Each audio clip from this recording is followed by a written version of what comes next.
Good morning, dear sunshine. How are you all? I hope you are fit and fine and staying well indoors. Are you enjoying? Welcome back to the English class. Students, today I am going to introduce one of my friends. She is Meena. She is Tina. Children, Meena and Tina are sisters. They both love each other. So, they are hugging each other. They have a younger brother. He saw this and he is crawling towards them now. Their younger brother is crawling. They have one cousin also and the cousin is jumping.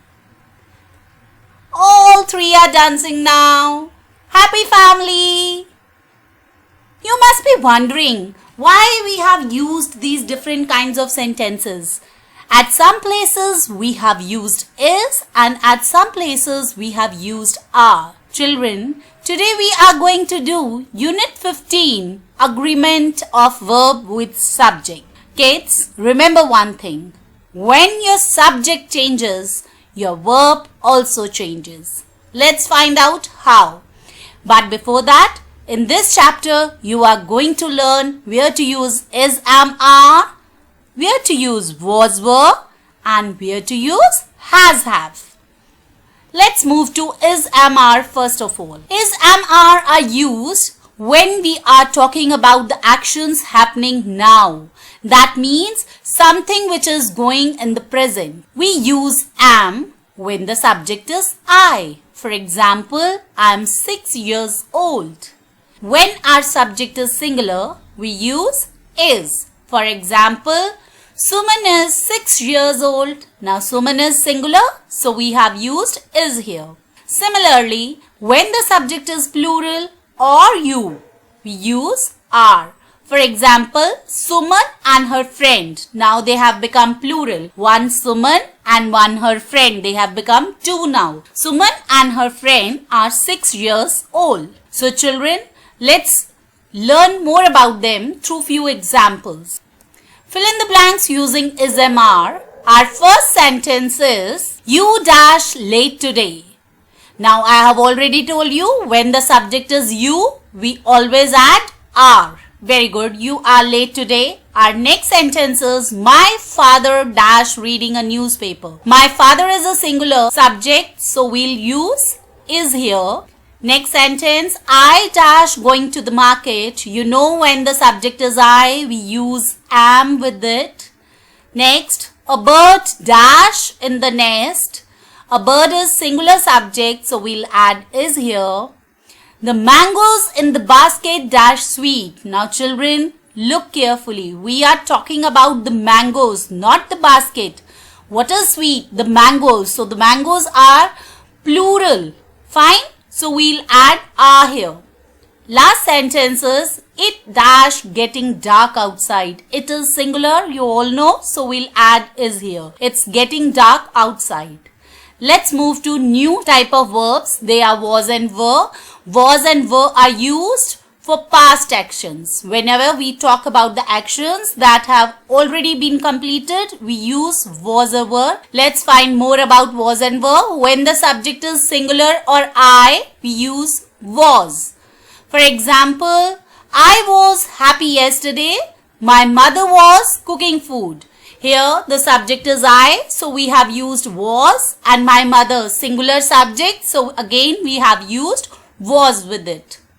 Next, subject is plural or you, we use were. For example, you were busy yesterday, they were playing. Now with the you subject, we have used were, and with the plural subject, again were has been used. Let's discuss more with the help of few examples. Fill in the blanks using was or were. Our first sentence is, I dash playing with my toys. I have already told you when the subject is I, we have to use was. Very good.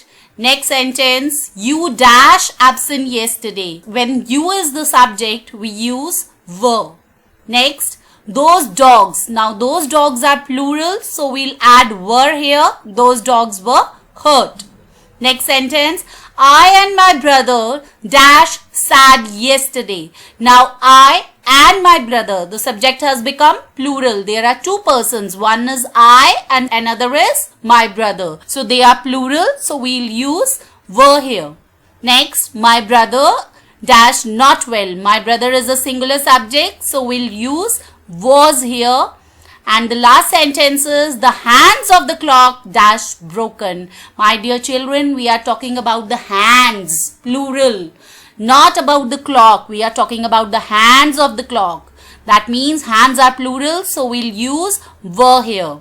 That's all about was and were. Let's move to new type of verbs. They are has or have. Has or have generally shows you the possession. That means to whom the thing belongs to. Who is the owner of that particular thing? Let's find out more about has and have. Has is used when the subject is singular. We always use has with the singular subjects, and have is used when the subject is plural, I and you. Got it? Let's find out more with few examples. Fill in the blanks using has or have. Our first sentence is, they dash a pet dog. You know they is a plural subject, so we'll use have with it. Next, he dash a new car. He is a singular subject, so we'll add has here. Next, the books dash lovely pictures. The books are plural in nature, so we'll use have here.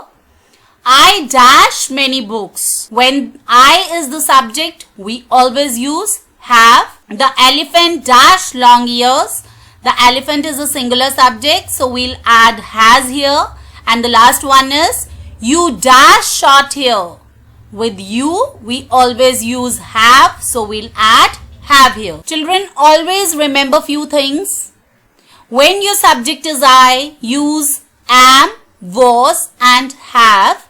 When your subject is singular, use is, was or has, and when your subject is plural or you, use are, were or have. That's all about the explanation. Now open your grammar book on page number 74.